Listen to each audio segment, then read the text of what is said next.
दोस्तों, चैतरभाई वसावाने सरकारे स्थापेली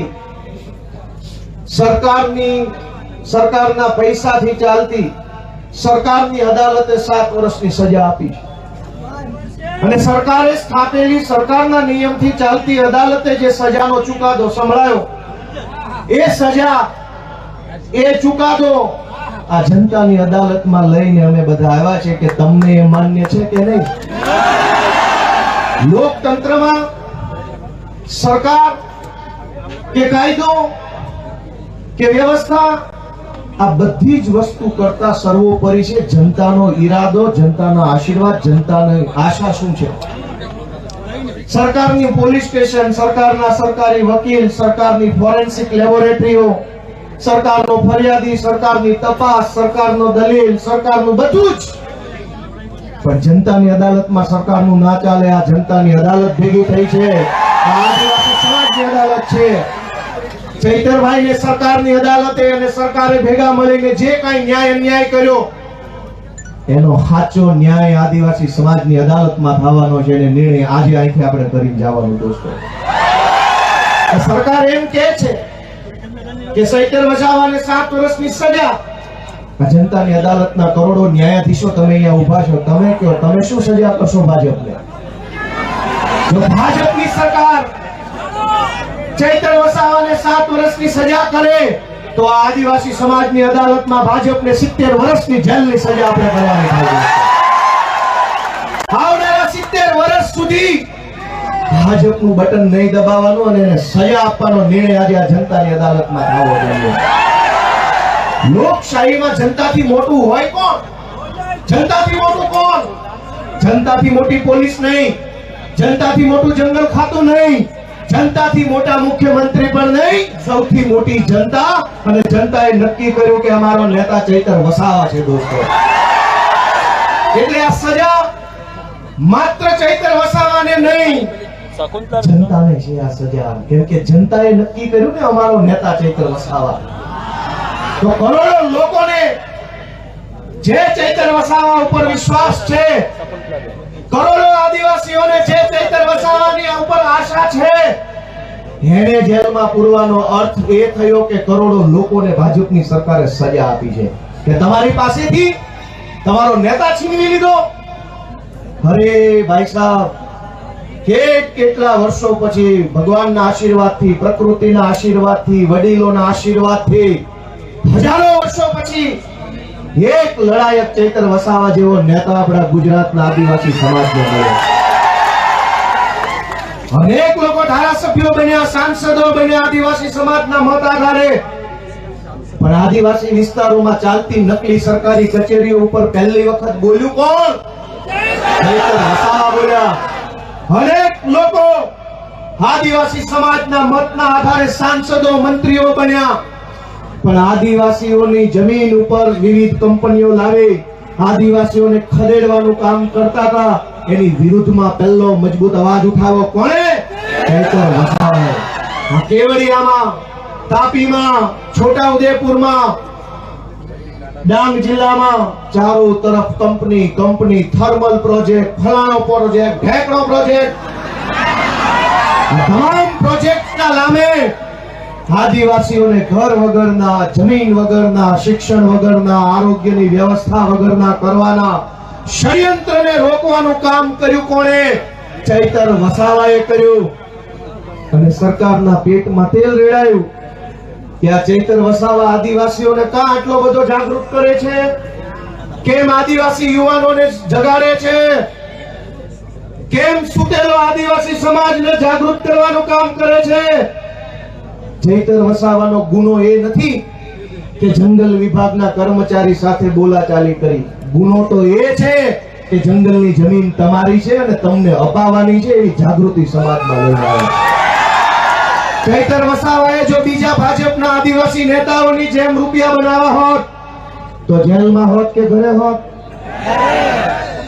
એક છે મોટા કદાવર આદિવાસી નેતા, 2000 કરોડનું મનરેગામાં કરી નાખ્યું। જેલમાં છે કે મેલમાં? આદિવાસીઓના મત લઈને, આદિવાસી વિસ્તારોની ગ્રાન્ટો ખાઈને 2000 કરોડ રૂપિયાનું બૂચ મારીને જો બેઠા હોત તો મહેલમાં હોત. પણ જેણે આદિવાસીઓને પાય પાય બચાવવાનું કામ કર્યું, આદિવાસી બાળકોના શિક્ષણ માટે લડાઈ લડ્યા, વિસ્થાપિતો માટે બોલ્યા, ગરીબ દીકરીઓ માટે બોલ્યા, તમામ પ્રકારની યોજનાના લાભ અપાવવા માટે બોલ્યા, એ ચૈતરભાઈને જેલમાં પૂર્યા.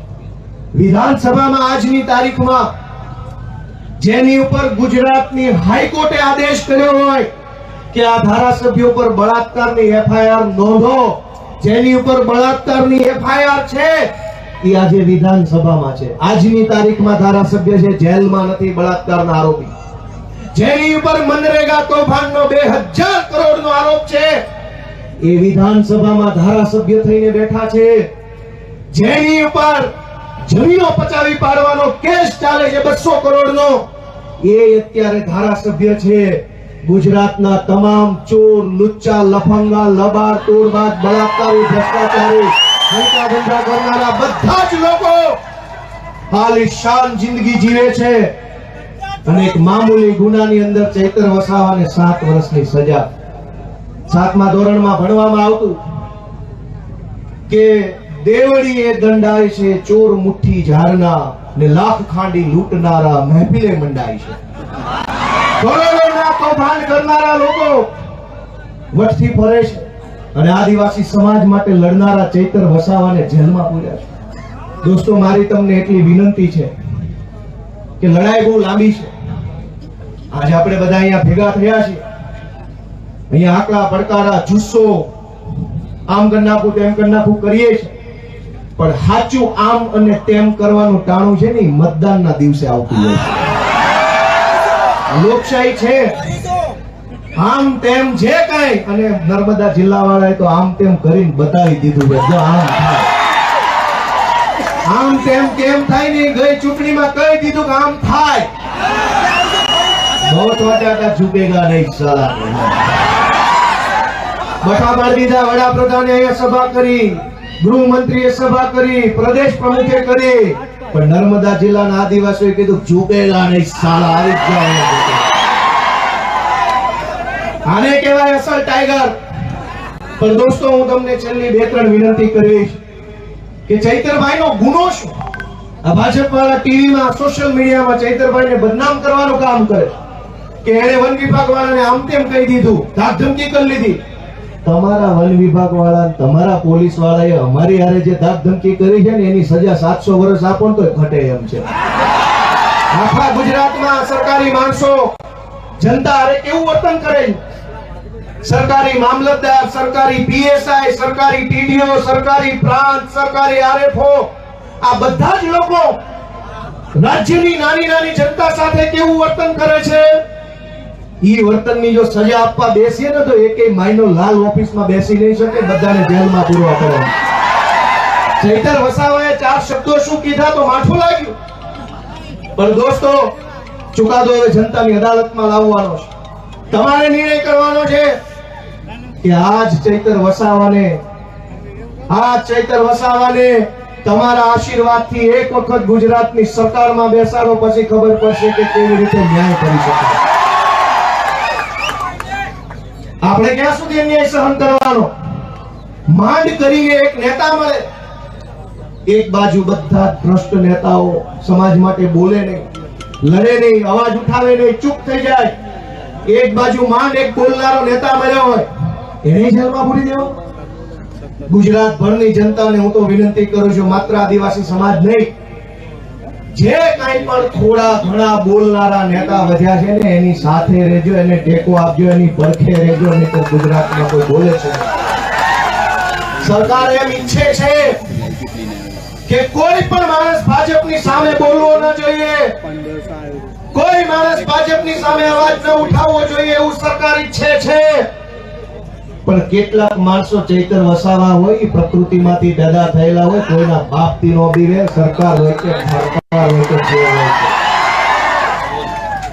અને આ જળ, જમીન, જંગલ કોનું છે? સરકારનું છે. સરકાર નહોતી, જે દિવસે આ દેશમાં સરકારો નહોતી ત્યારે જંગલ હતું કે નહીં?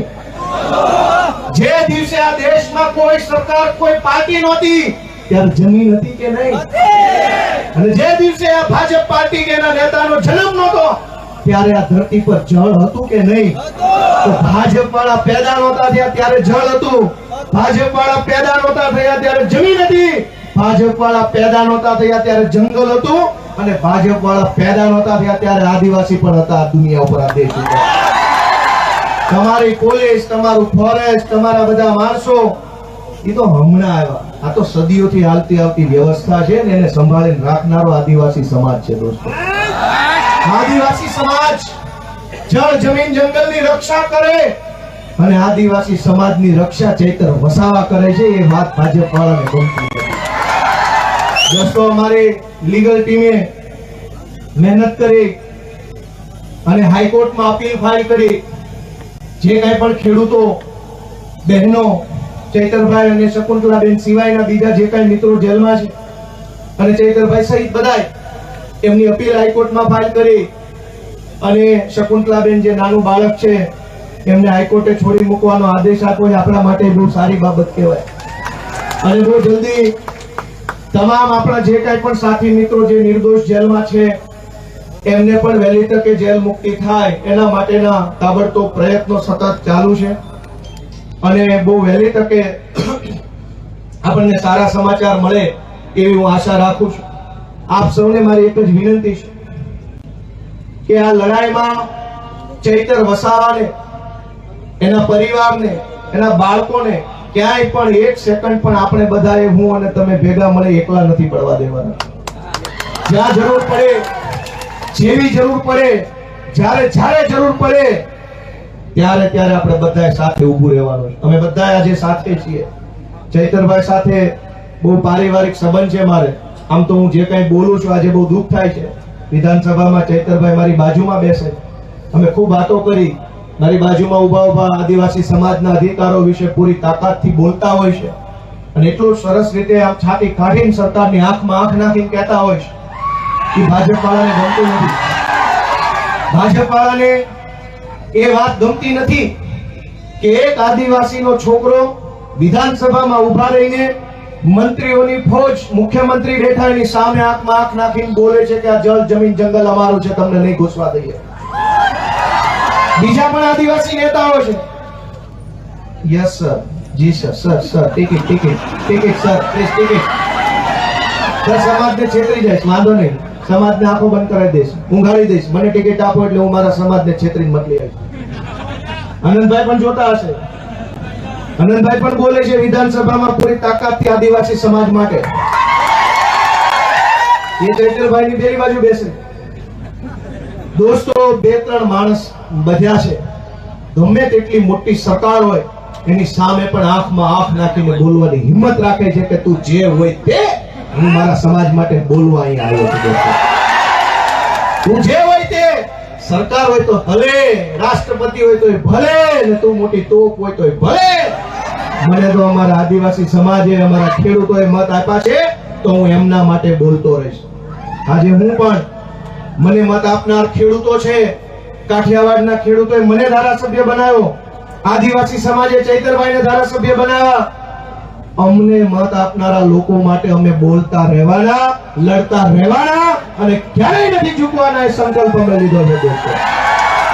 આપ સૌએ ચૈતરભાઈ વસાવાનો જુસ્સો વધારવાનું કામ કર્યું એ બદલ સૌનો હું આભાર વ્યક્ત કરું છું. જય આદિવાસી.